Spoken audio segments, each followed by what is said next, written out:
yang ajaib, Tuhan yang maha kuasa, Tuhan pencipta segala-galanya, bahkan Tuhan penopang kehidupan kami. Engkau adalah Tuhan yang tidak akan pernah mengecewakan kepada kami, Tuhan. Itu sebabnya kami hanya berharap kepada Engkau. Tahun 2024 telah kami lalui bersama Tuhan, dan kami masuki tahun yang baru bersama Tuhan dengan pengharapan kepada Tuhan, karena Engkau Tuhan yang tidak akan pernah meninggalkan kami sendirian. Terima kasih Bapak, terima kasih buat kesempatan untuk memuliakan Tuhan pada pagi hari ini. Tuhan memberikan kesehatan, Tuhan memberikan sukacita, dan biarlah sebentar Tuhan kami boleh belajar kembali kebenaran firman Tuhan, supaya firman Tuhan boleh menjadi penuntun kehidupan kami di dalam mengarungi tahun yang baru ini, bahkan sampai Tuhan datang kembali. Urapi hamba yang akan menaburkan firman Tuhan, dan urapi kami semua yang mendengarkan firman Tuhan ini, baik di tempat ini maupun dimanapun juga kami berada. Engkau melawat kami semuanya. Sekarang Tuhan, kami akan duduk dengan tenang belajar kebenaran firman Tuhan hanya di dalam nama Tuhan Yesus Kristus. Amin. Silakan duduk kembali. Shalom. Di nama Tuhan. Selamat hari, selamat tahun baru. Tuhan Yesus memberkati kita semuanya, amin. Nah, pada pagi hari ini kita akan belajar firman Tuhan dengan satu judul, yaitu melangkah bersama Tuhan Yesus Kristus. Kita mau nyanyikan lebih dahulu satu pujian, hari-hariku lalui bersama Yesus. Amin. Nyanyikan dengan sukacita, dengan pengharapan kepada Tuhan.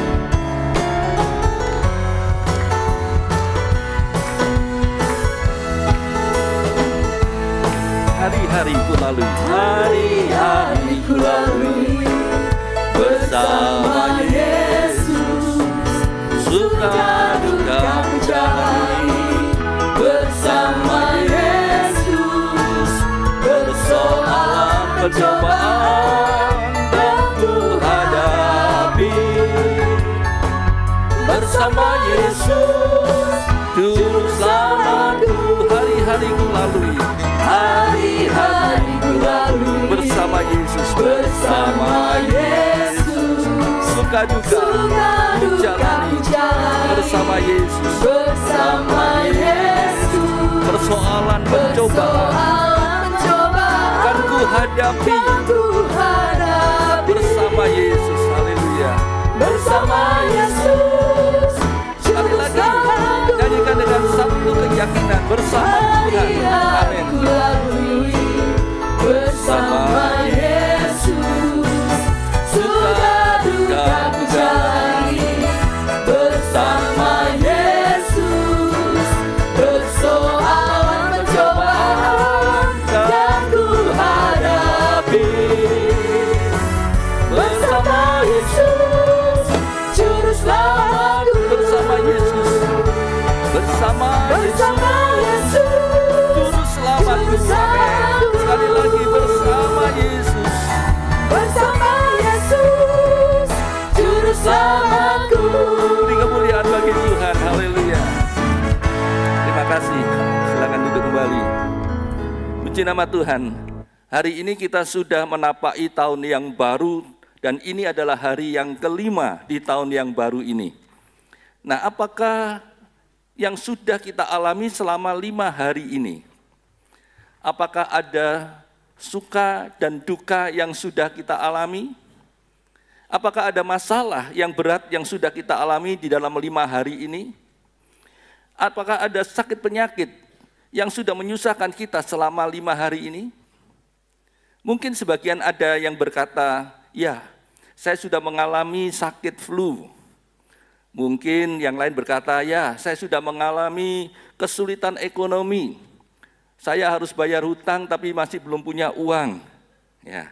Mungkin ada juga yang berkata, ya, saya sudah mengalami pertengkaran dengan suami, dengan istri, dengan pacar saya.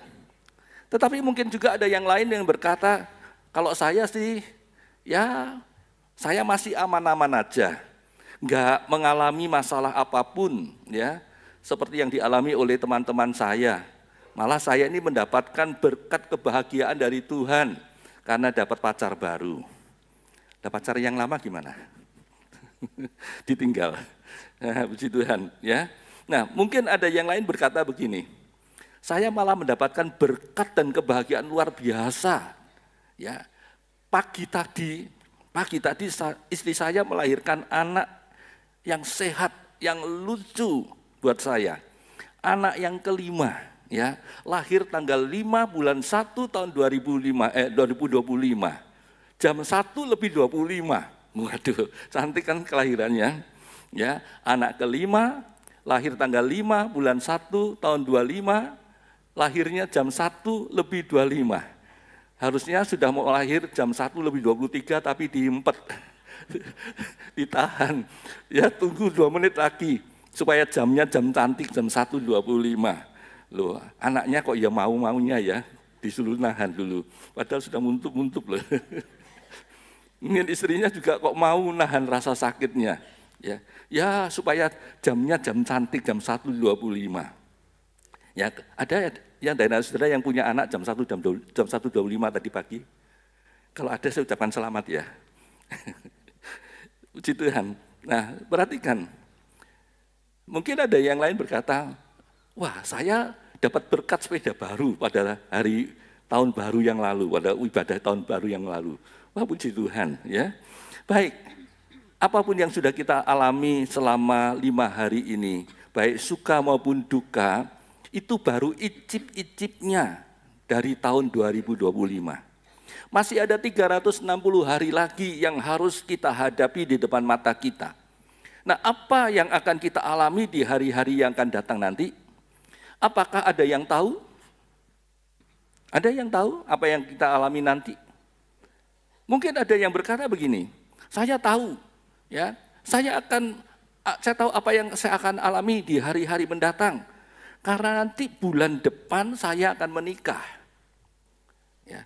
Atau yang lain berkata, istri saya nanti bulan Juni akan melahirkan anak, ya, karena sekarang ini sudah hamil 3 bulan. Ya. Mungkin yang lain berkata, bulan Februari saya akan buka usaha yang baru, buka toko baru, buka perusahaan yang baru. Oke, semuanya itu baru rencana, ya kan? Tetapi apakah kita tahu, apakah kita bisa memastikan bahwa semua rencana kita itu pasti bisa kita laksanakan? Tidak ada yang tahu kan? Coba baca apa nasihat Tuhan di dalam Yakobus pasal yang keempat, ayat 13 sampai dengan ayat yang ke-15. Yakobus 4 ayat 13 sampai dengan 15. Jadi sekarang, hai kamu yang berkata, hari ini atau besok kami berangkat ke kota Anu dan di sana kami akan tinggal setahun dan berdagang serta mendapat untung. Sedang kamu tidak tahu apa yang akan terjadi besok. Apakah arti hidupmu? Hidupmu itu sama seperti uap yang sebentar saja kelihatan lalu lenyap. Sebenarnya kamu harus berkata, jika Tuhan menghendakinya, kami akan hidup dan berbuat ini dan itu. Nah, di dalam ayat ini Tuhan ingatkan bahwa kita boleh saja membuat rencana untuk hari esok kita, boleh. Ya, bahkan boleh saja kita punya keinginan untuk tahun 2025 ini. Tetapi Tuhan ingatkan bahwa tidak ada seorang pun yang tahu apa yang akan kita alami, apa yang akan terjadi di tahun 2025, di hari esok kita. Itu sebabnya kita ini harus menyerahkan semua rencana kita kepada Tuhan. Bahkan kita harus menyerahkan semua keinginan kita kepada Tuhan. Biarkanlah Tuhan yang menentukan yang terbaik untuk kita. Kalau kita mau menyerahkan seluruh hidup kita, seluruh rencana kita, seluruh keinginan kita kepada Tuhan, maka Tuhan yang akan melakukan yang terbaik untuk kita. Mazmur 37 ayat yang kelima Tuhan katakan, serahkan hidupmu kepada Tuhan dan percayalah kepadanya. Tuhan akan bertindak, Tuhan akan melakukan yang terbaik untuk kita semuanya. Amin. Tahun 2025 ini masih merupakan sebuah misteri buat kita. Sebab kita tidak tahu apa yang akan kita alami di tahun 2025 ini. Itu sebabnya jangan berjalan sendirian, ya.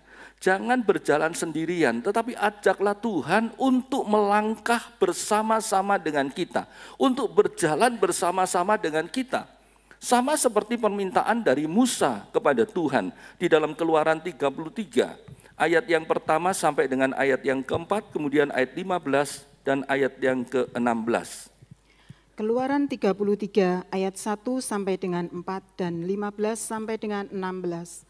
Berfirmanlah Tuhan kepada Musa, "Pergilah, berjalanlah dari sini, engkau dan bangsa itu yang telah kau pimpin keluar dari tanah Mesir, ke negeri yang telah kujanjikan dengan sumpah kepada Abraham, Ishak, dan Yakub demikian. Kepada keturunanmu lah akan kuberikan negeri itu.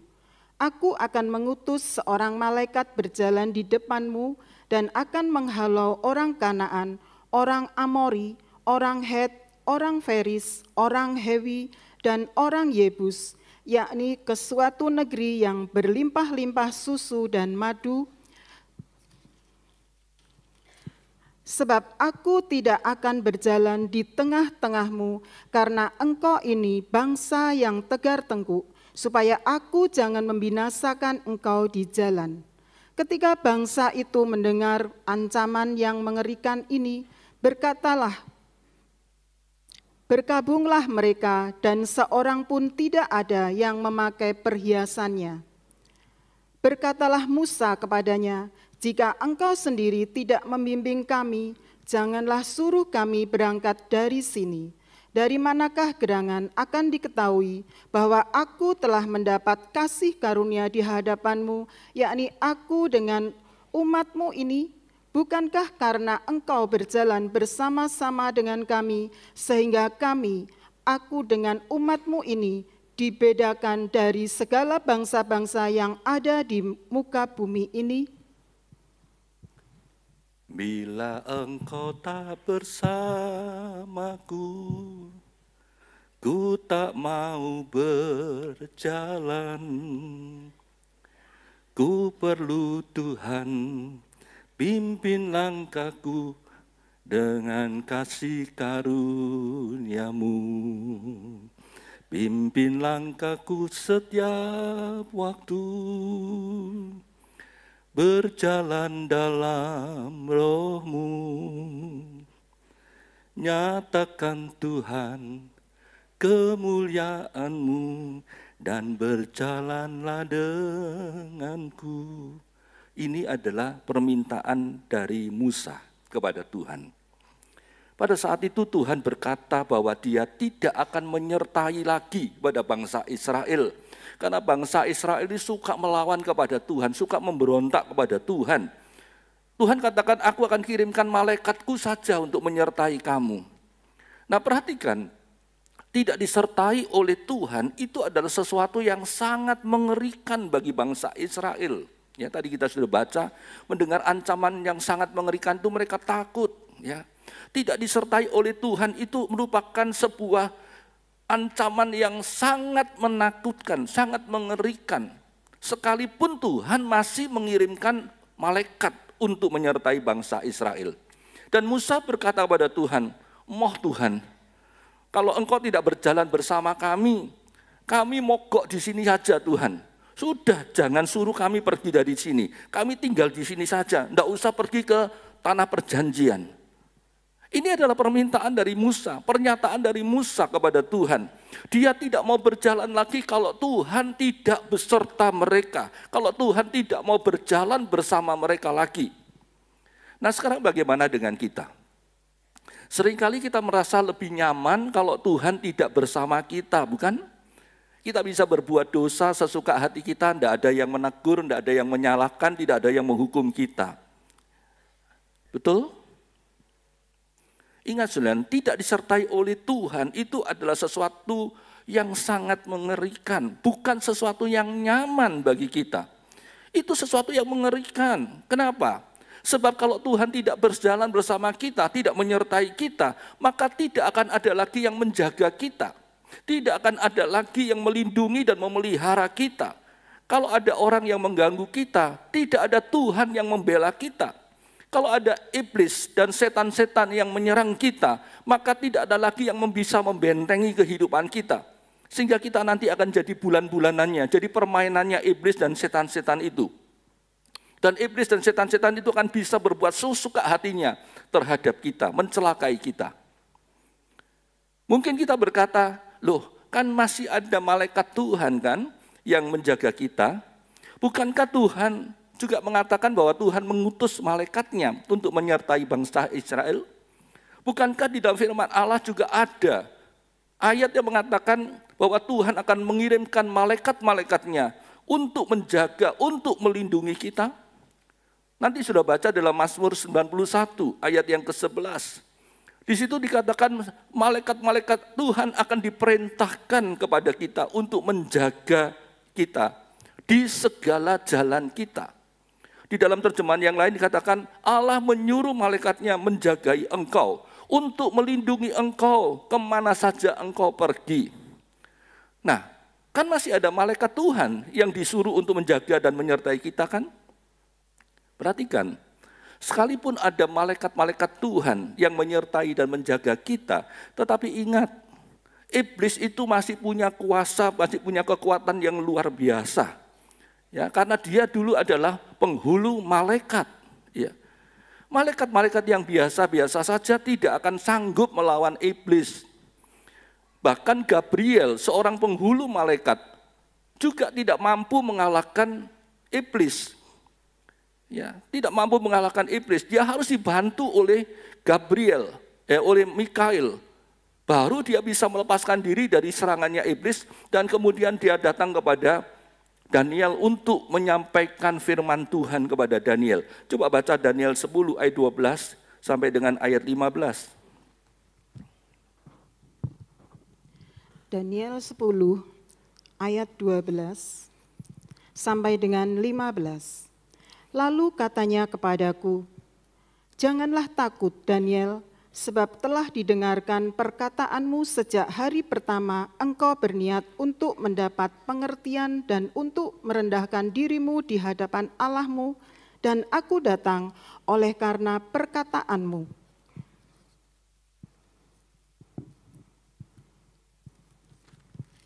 Ya, ayat 13. Pemimpin kerajaan orang Persia berdiri 21 hari lamanya menentang aku, tetapi kemudian Mikail, salah seorang dari pemimpin-pemimpin terkemuka, datang menolong aku, dan aku meninggalkan dia di sana berhadapan dengan raja-raja orang Persia. Lalu aku datang untuk membuat engkau mengerti apa yang akan terjadi pada bangsamu pada hari-hari yang terakhir, sebab penglihatan ini juga mengenai hari-hari itu. Ketika dikatakannya hal itu kepadaku, kutundukkan mukaku ke tanah dan aku terkeluh. Nah, dari perkataan Gabriel ini kita bisa mengetahui beberapa kebenaran. Yang pertama yaitu bahwa doa kita sebenarnya sudah didengar oleh Tuhan. Bahkan pada saat kita berdoa minta sesuatu kepada Tuhan, saat itu Tuhan menjawab kita. Tuhan sudah mendengar dan menjawab kita. Kita saja yang seringkali merasa dan beranggapan bahwa Tuhan tidak mendengarkan doa kita. Bahkan Tuhan tidak menjawab doa kita. Itu adalah anggapan yang keliru, yang salah. Doa-doa kita itu semuanya didengar dan dijawab oleh Tuhan. Kalau sampai kita merasa bahwa doa kita itu tidak didengar dan dijawab oleh Tuhan, pasti ada alasannya. Mungkin karena ada iblis yang mencoba menjegal jawaban dari Tuhan itu supaya tidak sampai kepada kita. Atau mungkin karena ada dosa yang menghalangi sehingga doa kita itu tidak didengar oleh Tuhan, apalagi dijawab oleh Tuhan. Atau mungkin doa kita itu salah di mata Tuhan. Karena Tuhan lihat apa yang kita minta itu nanti akan kita habiskan untuk berbuat dosa, untuk meluapkan keinginan daging kita. Atau mungkin juga kita tidak berdoa dengan iman. Kita ragu-ragu terhadap Tuhan. Kita ragu-ragu terhadap kemampuan Tuhan. Apa Tuhan bisa yang jawab doa saya ini? Atau tidak? Ingat, kalau doa kita benar, dan kita doakan dengan yakin, dengan percaya sepenuhnya kepada Tuhan, maka pasti Tuhan akan mendengar dan menjawab doa kita. Itu sebabnya jangan ragu-ragu, jangan bimbang. Justru kita, kalau kita bimbang, justru kita tidak akan mendapatkan apa-apa dari Tuhan. Yakobus 1 ayat 16 dan 17 mengatakan, Kalau kita ragu-ragu, kita bimbang, itu sama seperti gelombang lautan yang tidak pernah tenang, tidak pernah berhenti. Dan orang yang seperti itu imannya tidak akan mendapat apa-apa dari Tuhan. Jadi kebenaran yang pertama adalah Tuhan kita adalah Tuhan yang selalu mendengar dan menjawab doa kita. Kebenaran yang kedua, Gabriel, salah satu penghulu malaikat di sorga, sekalipun dia hebat dan punya kuasa yang luar biasa, namun dia tetap tidak bisa mengalahkan iblis. Gabriel memang tidak sampai kalah dari iblis. Iblis tidak bisa mengalahkan Gabriel, tetapi mereka punya kekuatan yang seimbang, yang seri, ya. Karena mereka dulu sama-sama penghulu malaikat Tuhan. Baik iblis, Lucifer ataupun Gabriel itu adalah penghulu malaikat yang punya kuasa. Ya. Jadi kalaupun mereka bertempur 1 tahun pun pertempuran tidak akan pernah selesai. Tidak ada yang kalah, tidak ada yang menang. Ya. Hanya Mikail yang mampu mengalahkan Lucifer, mampu mengalahkan iblis. Karena Mikail adalah penghulu malaikat yang mewakili kuasanya Tuhan. Nah, jadi kalau malaikat-malaikat biasa yang menyertai kita, sekalipun memang hebat, tetapi tetap tidak akan kuat perlindungannya terhadap kita. Kalau menghadapi manusia, malaikat-malaikat itu mampu melindungi kita. Ya, ingat saja pengalaman dari Elisa dan bujangnya ketika kota Dotan itu dikepung oleh tentara Aram. Ketika rumah dari Elisa itu juga dikepung oleh tentara Aram. Nah, saat itu malaikat Tuhan mengelilingi kota itu dan musuh tidak mampu mengganggu dan mencelakai Nabi Elisa. Tentara Aram tidak mampu menangkap Nabi Elisa. Sudah bisa baca itu dalam 2 Raja-Raja pasal yang ke-6 ayat 8 sampai 18. Begitu juga ketika Lot, ya, rumah Lot itu digeruduk oleh orang-orang laki-laki dari seluruh kota Sodom. Waktu itu malaikat Tuhan bertindak membutakan mata dari orang-orang itu sehingga mereka tidak bisa menemukan pintu rumah dari Lot. Ya, itu ditulis dalam Kejadian 19 ayat 4 sampai dengan ayat 11. Nah, kalau yang mengganggu itu manusia, malaikat Tuhan mampu melindungi kita. Tetapi kalau yang mengganggu itu adalah iblis, malaikat Tuhan tidak mampu melindungi kita. Dan Musa mengerti akan hal ini. Itu sebabnya Musa tidak mau berjalan lagi kalau Tuhan tidak berjalan bersama mereka. Sekalipun Tuhan mengutus malaikatnya untuk menyertai mereka, mereka tidak mau berjalan lagi.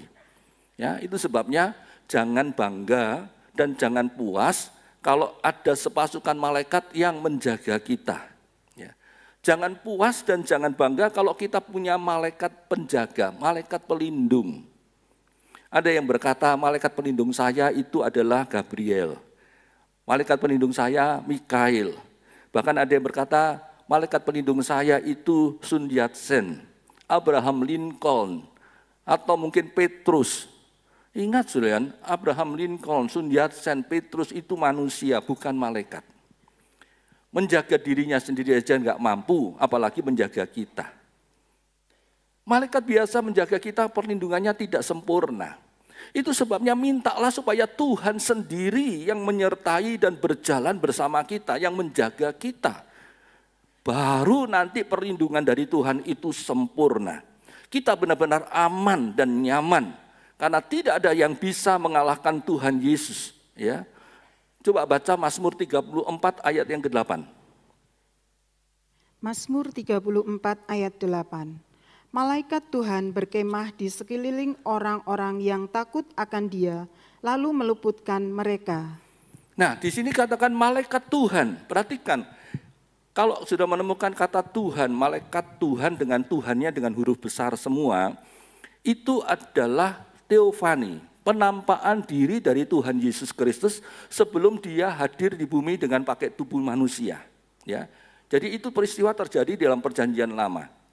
Nah, malaikat Tuhan itu yang menyertai kita. Nah, kalau Tuhan Yesus yang berkemah di sekeliling kita, kita pasti aman. Sebab Tuhan Yesus itu adalah pribadi Allah sendiri yang maha kuasa yang tidak terkalahkan. Jadi baru benar kalau Tuhan yang menyertai kita, bukan hanya sekedar malaikat. Nah, di tahun 2025 ini, ayo melangkahlah bersama Tuhan. Jangan melangkah sendirian. Jangan melangkah, oh saya mau melangkah bersama kekasih hati saya saja. Jangan melangkah bersama orang yang kita anggap kuat, orang yang kita anggap hebat. Karena sehebat dan sekuat apapun manusia, orang itu tidak lebih daripada cacing dan ulat. Nah, kalau ada di antara kita yang merasa tersinggung dengan kata-kata ini, ya, jangan marah kepada saya, tapi marahlah kepada Tuhan kalau berani. Karena firman Tuhan sudah mengatakan bahwa kita ini hanya seperti ulat dan cacing dalam Yesaya 41 ayat yang keempat. Jadi kalau kita berjalan bersama orang yang kita anggap hebat, nggak ada gunanya, saudara sekalian. Bahkan sehebat apapun manusia itu tidak lebih dari hembusan nafas. Yesaya 2 ayat yang ke-22. Tidak lebih dari hembusan nafas. Itu sebabnya ayo jalani tahun 2025 ini bersama Tuhan Yesus Kristus. Melangkahlah bersama Tuhan Yesus Kristus. Katakanlah kepada Tuhan Yesus, sama seperti kata Musa, kalau engkau sendiri tidak berjalan bersama kami, tidak membimbing kami tidak mau melangkah loh Tuhan. Jangan suruh kami berjalan sendirian, sebab kami tidak bisa berjalan sendiri tanpa engkau. Ku tak dapat jalan sendiri, Tuhan tolong padaku. Biarlah sinar-Mu menerangiku, sebab ku tak dapat jalan sendiri. Ayo berjalanlah bersama Tuhan Yesus. Jalan serta Yesus setiap langkah. Ku akan merasa cintanya Allah. Mengapa kau susah, Tuhan pelihara. Jalan serta Yesus sampai di surga. Amin. Jalanlah bersama Tuhan Yesus. Jangan jalan sendirian, saudara. Jalan serta Yesus, jalan serta Dia, manis rasanya.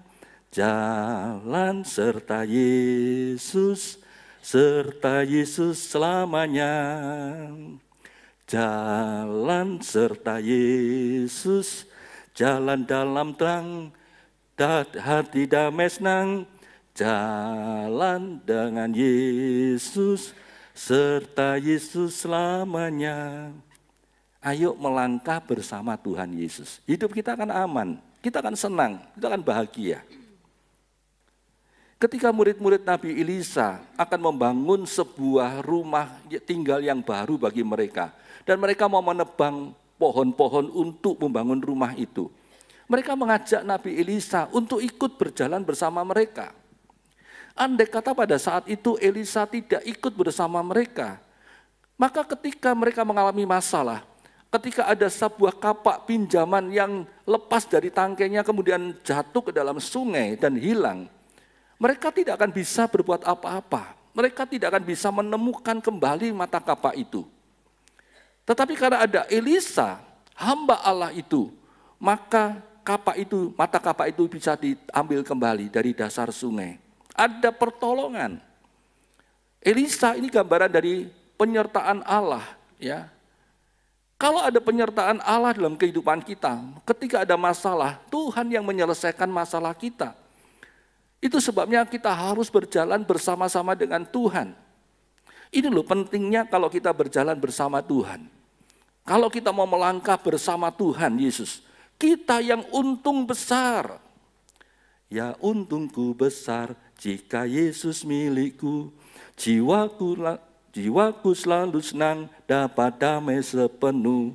Di tengah ribut gas ombak dunia menderu, hatiku tak gentar karena Yesus sertaku. Benar, benar, ya untungku besar. Benar, benar, ya untungku besar. Benar, benar, ya untungku besar. Jika ku dapat Yesus sungguh untung besar.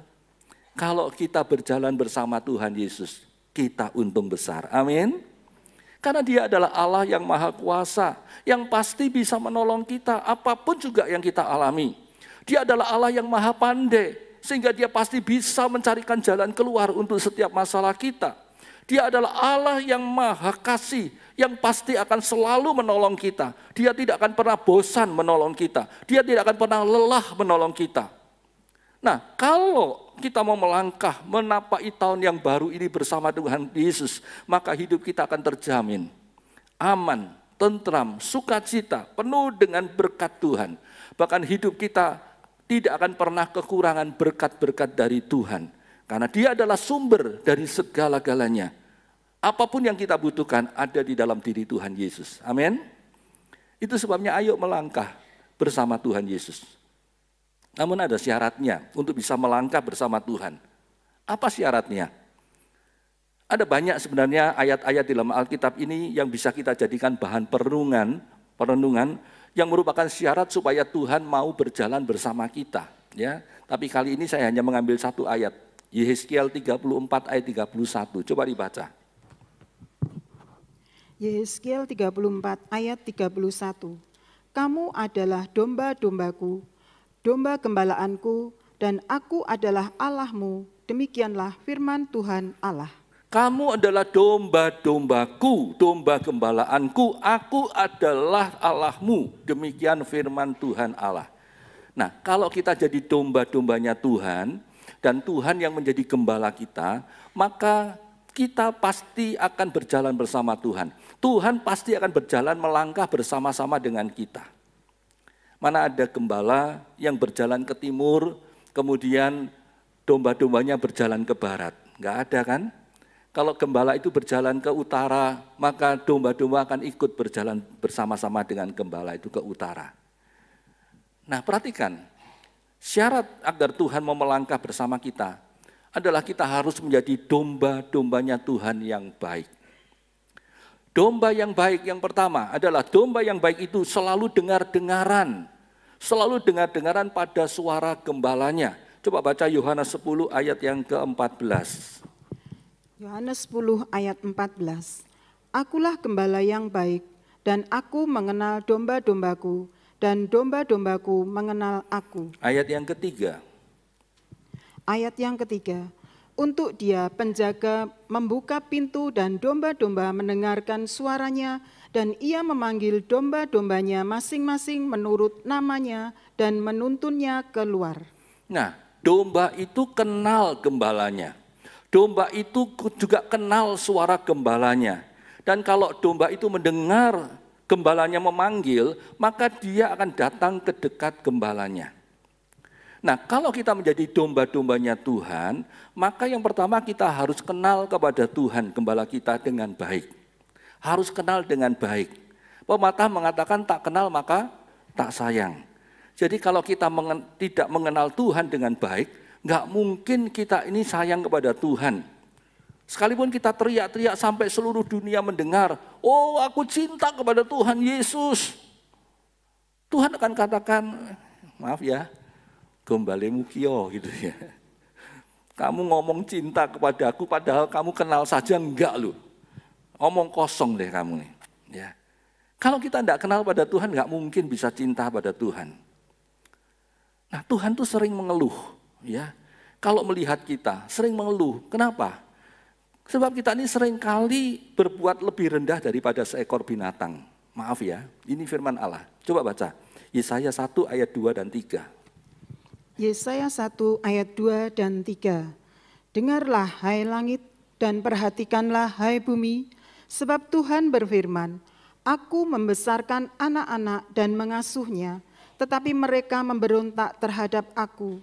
Lembu mengenal pemiliknya, tetapi Israel tidak. Keledai mengenal palungan yang disediakan tuannya, tetapi umatku tidak memahaminya. Nah, perhatikan, firman Tuhan katakan lembu saja kenal loh kepada pemiliknya. Lah kok kamu enggak kenal kepada pemilikmu, yaitu Tuhan Yesus Kristus. Aneh kan? Lembu saja kenal pada pemiliknya. Seringkali kita enggak kenal kepada pemilik kita, yaitu Tuhan Yesus. Bukankah itu berarti kita ini lebih rendah daripada binatang, daripada lembu? Kita enggak mau kan dianggap lebih rendah daripada binatang? Itu sebabnya ayo belajarlah mengenal Tuhan kita, pemilik kita itu dengan benar. Belajarlah mengenal gembala kita itu dengan benar. Ingat, Tuhan sudah mengasuh dan membesarkan kita. Tuhan sudah memelihara kita dengan sangat baik. Tetapi seringkali kita justru memberontak kepada Tuhan. Kalau kita tidak kenal Tuhan dengan baik, maka kita pasti akan jadi domba-domba yang suka memberontak kepada Tuhan. Ya, seperti ditulis dalam Yohanes di dalam ayat yang kedua tadi, kita akan suka berontak kepada Tuhan. Hati-hati, kalau kita tidak kenal Tuhan dengan baik, maka kita akan binasa. Hosea pasal yang keempat ayat yang keenam mengatakan bahwa umatku itu binasa karena tidak mengenal Allah. Ya, umat Allah itu binasa karena tidak mengenal Allah. Nabi Hosea mengajak kita untuk selalu berusaha mengenal Tuhan, gembala kita itu dengan baik. Kalau kita melakukannya, maka Tuhan akan menunjukkan kebaikan dan kasih sayangnya kepada kita. Membuat hidup kita jadi terang, dan membuat hidup kita menjadi segar dan subur. Coba baca Hosea pasal yang ke-6 ayat yang ketiga. Hosea 6 ayat 3. Marilah kita mengenal dan berusaha sungguh-sungguh mengenal Tuhan. Ia pasti muncul seperti fajar, ia akan datang kepada kita seperti hujan pada akhir musim yang mengairi bumi. Nah, enak kan kalau kita kenal Tuhan dengan baik? Itu sebabnya ayo belajarlah untuk mengenal pribadi Tuhan dengan lebih baik lagi. Tambah hari, tambah kenal kepada Tuhan, maka tambah hari hidup kita akan semakin indah, ya. Kita bisa semakin cinta kepada Tuhan dan Tuhan semakin memperhatikan kita. Dia akan mau datang di dalam kehidupan kita seperti fajar yang menerangi hidup kita, yang memberikan harapan-harapan yang baru kepada kita. Dia akan datang dalam kehidupan kita seperti hujan yang akan menyegarkan hidup kita, membuat kita tumbuh subur dan berbuah-buah yang lebat. Ingat, kalau kita jadi dombanya Tuhan, maka kita harus kenal kepada Tuhan gembala kita itu dengan baik, dengan benar. Yang kedua, kita harus kenal suara gembala kita itu dengan benar, ya, dengan baik. Seekor domba yang baik itu harus kenal suara gembalanya. Yohanes 10 ayat yang keempat, ya, dikatakan bahwa domba-domba itu mengikuti Tuhan gembalanya karena mereka mengenal suaranya. Kalau domba itu tidak kenal suara gembalanya dengan baik, maka nanti dia bisa ditipu oleh pencuri, oleh orang lain, dan dia bisa ikut ajakan orang itu. Ya, sehingga akibatnya dia binasa. Kalau dia mengikuti pencuri, nanti dia jadi disate, ya, disate, digulai, ditongseng, apalagi ditengkleng, dijadikan kerengsengan, waktu makanan-makanan yang lain lagi. Mati domba itu nanti. Beda sekali dengan kalau gembala yang baik. Ya. Kalau gembala yang baik, dia pasti akan memelihara, menjaga, memelihara, memberi makan kepada domba-dombanya. Tetapi kalau pencuri, itu pasti akan membunuh dan membinasakan, akan memakan domba itu. Nanti baca Yohanes 10 ayat yang ke-10. Ada banyak ayat yang tidak bisa saya bacakan karena waktu. Ya. Sudah catat, sudah baca nanti di rumah. Yohanes 10 ayat 10 mengatakan pencuri itu datang hanya untuk mencuri dan membunuh, membinasakan. Tapi Tuhan sebagai gembala yang baik, dia datang untuk memberikan kehidupan. Supaya kita memiliki hidup yang limpah dengan berkat Tuhan. Nah, sebagai domba-domba Tuhan, kita harus kenal suara Tuhan, suara gembala kita itu dengan baik. Supaya kita tidak bisa ditipu oleh pencuri-pencuri yang akan menyate kita. Ya. Dan untuk bisa kenal suara gembala kita dengan baik, ya caranya hanya kita harus sering mendengar suaranya Tuhan. Ya. Dan suara Tuhan itu adalah firman Tuhan. Kita harus sering mendengarkan firman Tuhan. Dan mendengarkan firman Tuhan itu yang paling benar adalah di dalam gereja. Bukan di YouTube. Lebih-lebih bukan di TikTok. Ya. Mengapa saya katakan begitu? Sebab di gerejalah firman Tuhan itu akan diperdengarkan secara utuh dan benar kepada kita. Dan yang menyampaikannya itu adalah orang yang memang harus bertanggung jawab atas keselamatan jiwa kita di hadapan Tuhan. Kalau kita mendengarkan di YouTube, nanti firman Tuhannya bisa diedit, ya, bisa diedit, diubah-ubah tanpa sepengetahuan kita. Dan akhirnya kita tanpa sadar sudah tersesat. Apalagi kalau kita mendengarkan firman Tuhan itu di TikTok. Oh, tambah parah saudara sekalian. Ya, kenapa? Karena di TikTok firman Tuhan itu dipotong-potong sesuka hati orang itu sendiri. Ya, dicari yang cocok dengan dia, kemudian dipotong, dimasukkan dalam TikTok itu. Bahaya saudara. Ya. Namun kenyataannya kalau saya perhatikan, ada banyak orang Kristen yang suka mendengar potongan-potongan khotbah yang ada di TikTok. Ada yang suka mendengarkan itu? Buktinya, banyak yang mengupload di statusnya kan, di status WA-nya. Bahkan banyak yang kirim-kirim khotbah dari TikTok itu kepada teman-teman lain kan. Bahkan ada seorang hamba Tuhan yang pernah ngomong pada saya, kalau mau cari pengkhotbah, mencari pendeta yang berkhotbah, yang bisa diundang, lihatlah saja di TikTok. Itu ada banyak hamba-hamba Tuhan yang bagus-bagus. Loh, malah diajak untuk melihat di TikTok, saudara sekalian. Nah, parah kan?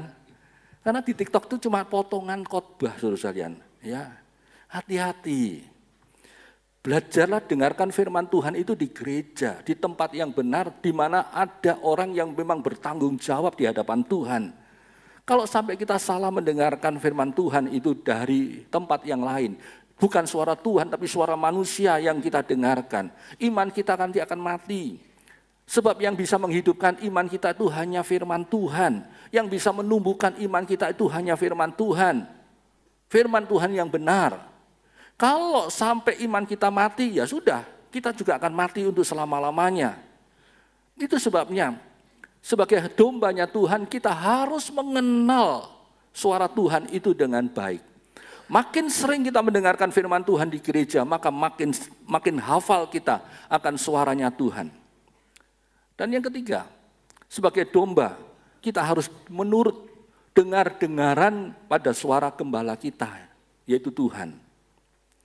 Jadi setelah kita mengenal Tuhan, mengenal suaranya Tuhan dengan baik, maka domba itu harus menuruti apa yang dikatakan oleh gembala itu dengan baik.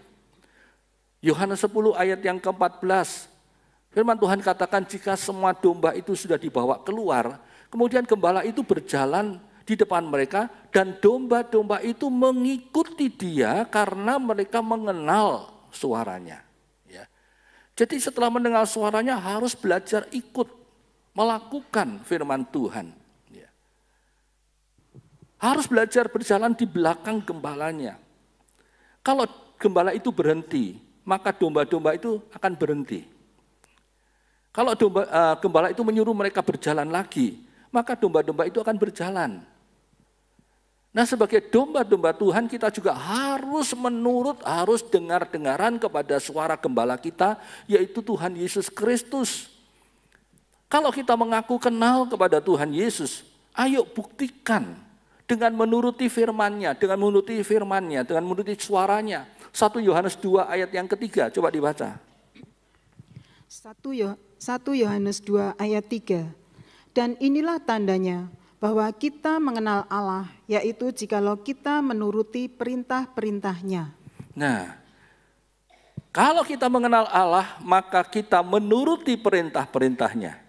Kalau kita tidak mau dengar-dengaran kepada suara Tuhan Yesus Kristus, kalau kita suka melawan kepada suara Tuhan Yesus, nggak mau menurut kepada Tuhan, berarti sebenarnya kita tidak kenal kepada Tuhan Yesus. Dan pasti Tuhan tidak akan mau melangkah bersama-sama dengan kita. Itu sebabnya kalau kita ingin melangkah bersama dengan Tuhan Yesus Kristus, ya kita harus mau menurut, mau dengar-dengaran pada suaranya Tuhan, pada firman Tuhan. Kalau kita ingin agar Tuhan mau melangkah bersama kita di tahun 2025 ini, ayo jadilah domba-dombanya Tuhan yang baik. Domba yang baik pasti akan selalu dengar-dengaran kepada suara gembalanya. Jadi sekali lagi, kalau kita ingin supaya Tuhan mau melangkah bersama kita, ayo dengarkan firman Tuhan sungguh-sungguh. Kemudian lakukan firman Tuhan itu. Turuti firman Tuhan itu di dalam kehidupan kita sehari-hari. Maka Tuhan akan melangkah bersama kita sepanjang tahun 2025 ini. Bahkan sampai akhir kehidupan kita nanti. Sehingga kita tidak perlu takut menghadapi apapun juga. Karena ada Tuhan yang menyertai kita. Yang kedua, domba yang baik itu mau dimasukkan ke dalam kandang milik sang gembala. Ya. Domba yang baik itu mau dimasukkan ke dalam kandang milik sang gembala. Domba yang baik adalah domba yang tidak liar hidupnya. Yang mau menurut ketika gembala itu mengajak domba-domba itu masuk ke dalam kandang. Beda dengan kambing yang lebih suka hidup liar, suka hidup bebas, ya, tidak di dalam kandang. Domba itu nurut, saudara. Nah, Tuhan berkata, domba-dombanya Tuhan itu nanti akan dipanggil satu persatu dengan namanya sendiri-sendiri kalau dibawa keluar dari kandang. Yohanes 10 ayat yang ketiga dan ayat yang keempat. Tuhan akan panggil domba-dombanya itu satu persatu dengan namanya. Kemudian diajak keluar dari kandang.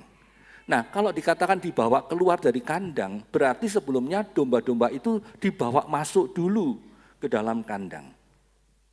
Domba yang baik, dia akan mau dimasukkan ke dalam kandang milik sang gembala. Dia enggak berontak, dia tidak lari menghindar. Nah, begitu juga dengan kita, saudara. Kalau kita mau menjadi domba yang baik, ya kita juga harus mau dimasukkan oleh Tuhan ke dalam kandang miliknya Tuhan. Dan kandang bagi domba-domba Tuhan itu adalah gereja. Ya, gereja tempat kita dipelihara, diberi makanan firman Allah. Itulah kandang kita sebagai domba-domba Tuhan. Ingat saudara, sebagai gembala agung yang punya miliaran domba-domba, Tuhan juga punya banyak sekali kandang-kandang yang disediakan untuk domba-dombanya itu. Dan kandang-kandang tersebut adalah gereja-gereja yang tersebar di seluruh muka bumi ini. Bagi masing-masing domba, Tuhan sudah sediakan kandangnya sendiri. Kandang yang cocok untuknya. Dan Tuhan sudah siapkan gembala-gembala pendamping di setiap kandang itu. Kalau kita mau jadi domba yang baik, kita harus mau menurut kepada Tuhan. Dimasukkan ke dalam kandang yang manapun, ya kita nurut. Tinggal turuti saja apa kehendak Tuhan. Karena Tuhan tahu kandang mana yang paling cocok untuk kita. Tuhan tahu gembala pendamping mana yang paling cocok untuk kita. Karena Tuhan kita adalah Tuhan yang maha bijaksana. Ya. Jangan jadi domba yang nakal, domba yang liar, yang tidak mau dimasukkan ke dalam kandang oleh Tuhan. Sekarang ini ada banyak sekali orang Kristen yang tidak suka berada di dalam kandang yang ditetapkan oleh Tuhan baginya. Maunya jadi kambing yang liar, yang bebas katanya, ya. Yang enggak terikat dengan gereja manapun juga. Jadi kalau lagi suka pergi ke gereja A, ya pergi ke gereja A. Besok lagi enggak suka di gereja A, pindah ke gereja B, ya sana, pindah ke gereja B. Kalau sudah mutar-mutar enggak ada yang cocok lagi menurut dia, ya tinggal di rumah saja. Ya, ikut gereja YouTube aja. Ya. Sambil enak kan, sambil berbaring di ranjang, mendengarkan khotbah. Cari YouTube-nya, nanti kalau YouTube A nggak cocok dengan kita, nggak cocok dengan selera kita, ganti YouTube B. Kan enak bisa pilih-pilih. Nggak cocok lagi, ya pindah ke TikTok. Nanti di TikTok kurang cocok lagi, nggak nyetel khotbah lagi. Nyetel itu, yang lain-lainnya yang seronok-seronok itu di TikTok itu. Lihat saudara, banyak orang Kristen yang tidak suka dimasukkan ke dalam kandangnya Tuhan. Lebih suka hidup liar. Tidak punya kandang sama sekali. Enggak terikat dengan gereja manapun juga. Lebih bebas katanya, lebih merdeka. Hari ini Tuhan ingatkan, kalau kita ingin supaya Tuhan mau melangkah bersama kita, jadilah domba-domba Tuhan yang penurut, yang mau dimasukkan ke dalam kandang-kandang miliknya Tuhan. Nah, supaya kita bisa jadi domba yang baik, yang penurut, ya kita harus punya penundukan diri. Baik terhadap Tuhan maupun terhadap gembala-gembala pendamping yang ada di tiap-tiap kandang yang Tuhan sediakan bagi kita. Kita harus punya penundukan diri terhadap Tuhan. Coba baca Yakobus 4 ayat yang ke-7. Yakobus 4 ayat 7. Karena itu, tunduklah kepada Allah dan lawanlah iblis, maka ia akan lari daripadamu. Nah, tunduklah kepada Allah. Harus punya penundukan diri kepada Gembala Agung kita, yaitu Tuhan Yesus Kristus. Ibrani 13 ayat 17. Ibrani 13 ayat 17. Taatilah pemimpin-pemimpinmu dan tunduklah kepada mereka, sebab mereka berjaga-jaga atas jiwamu sebagai orang-orang yang harus bertanggung jawab atasnya. Dengan jalan itu mereka akan melakukannya dengan gembira, bukan dengan keluh kesah, sebab hal itu tidak akan membawa keuntungan bagimu. Nah, di Ibrani 13 ayat 17, Tuhan ajar kita supaya tunduk dan taat kepada pemimpin-pemimpin kita. Punya penundukan diri terhadap Tuhan sebagai Gembala Agung, dan juga penundukan diri terhadap pemimpin-pemimpin, gembala-gembala lokal, gembala-gembala pendamping yang ada di tiap kandangnya Tuhan. Ini yang harus kita miliki dalam kehidupan kita. Kalau kita mau menjadi domba-domba yang baik, yang mau dimasukkan ke dalam kandangnya Tuhan, hidup kita akan aman. Karena Tuhan Yesus sendiri yang akan duduk di pintu itu, berjaga, menjaga kita. Untuk menjaga supaya tidak ada pencuri yang bisa masuk dan mencelakai kita. Supaya tidak ada serigala-serigala yang bisa menerkam kita. Tuhan akan jaga kita. Dan kalau kita mau dimasukkan oleh Tuhan di dalam kandangnya Tuhan, ada saatnya Tuhan akan ajak kita keluar, tuntun kita keluar dari kandang untuk berjalan-jalan bersama Tuhan. Menapai tahun 2025 ini bersama-sama dengan Tuhan. Dan selama kita berjalan bersama Tuhan, Tuhan tetap akan jaga kita dari semua ancaman bahaya. Sehingga hidup kita akan damai, sejahtera, dan penuh sukacita. Baik ketika kita berada di dalam kandang, kita aman, kita bahagia. Maupun ketika diajak keluar oleh Tuhan dari kandang untuk berjalan-jalan, kita juga tetap akan dijaga dan aman. Yohanes 10 ayat 9, Tuhan katakan Tuhan itu pintunya. Domba-domba yang keluar dan masuk dari pintu ini akan mendapatkan padang rumput. Akan dipelihara oleh Tuhan, akan damai sejahtera. Itu sebabnya ayo jadilah domba-domba yang baik, yang mau dimasukkan oleh Tuhan ke dalam kandangnya Tuhan. Maka sepanjang tahun 2025 ini, bahkan sampai akhir kehidupan kita nanti, Tuhan akan mau berjalan bersama kita. Tuhan mau melangkahkan kakinya bersama-sama dengan kita. Di dalam ibadah yang pertama di tahun 2025 ini, Tuhan ingatkan, ayo melangkahlah bersama Tuhan Yesus di tahun 2025 ini, bahkan sampai akhir hidup kita ini. Kita tidak tahu apa yang akan terjadi di tahun yang baru ini. Tetapi satu hal yang kita ketahui dengan yakini, dengan pasti, selama kita berjalan bersama Tuhan Yesus Kristus, maka kita pasti akan aman, akan damai sejahtera. Kita akan selalu dipelihara oleh Tuhan, dijaga, diberi makan dan minum, bahkan diberi istirahat yang nyaman di tempat yang empuk, di tempat padang rumput yang hijau dan yang segar, sehingga hidup kita akan bahagia. Kesusahan boleh datang, masalah apapun boleh datang mengganggu kita, tetapi Tuhan yang akan menjaga kita, Tuhan yang akan menyelamatkan kita. Amin. Biarlah doa Musa ini menjadi doa kita. Coba kita baca Keluaran 34 ayat 8 dan 9. Keluaran 34 ayat 8 dan 9. Segeralah Musa berlutut ke tanah, lalu sujud menyembah, serta berkata, jika aku telah mendapat kasih karunia di hadapan-Mu, ya Tuhan, berjalanlah kiranya Tuhan di tengah-tengah kami, sekalipun bangsa ini suatu bangsa yang tegar tengkuk, tetapi ampunilah kesalahan dan dosa kami, ambillah kami menjadi milik-Mu. Biarlah doa Musa ini menjadi doa kita. Katakan kepada Tuhan, Tuhan, kalau aku mendapat kasih karunia-Mu, ayo Tuhan, berjalanlah bersama kami Tuhan. Berjalanlah, melangkahlah bersama kami. Sekalipun mungkin aku ini sudah berbuat dosa, kadang-kadang aku ini tegar tengkuk melawan kepada Engkau, tapi ampuni Tuhan, ampuni kesalahan saya Tuhan. Ambillah saya menjadi milik-Mu, sebagai domba-domba gembalaanmu, dan berjalanlah bersama kami. Biarlah ini menjadi doa kita. Dan yakin Tuhan akan menyertai kita sepanjang tahun 2025 ini. Bahkan sampai Tuhan datang kembali. Amin. Mari kita mau berdiri bersama-sama. Di depan kita ada perjamuan kudus. Bukti kasih Tuhan yang tidak ada habisnya.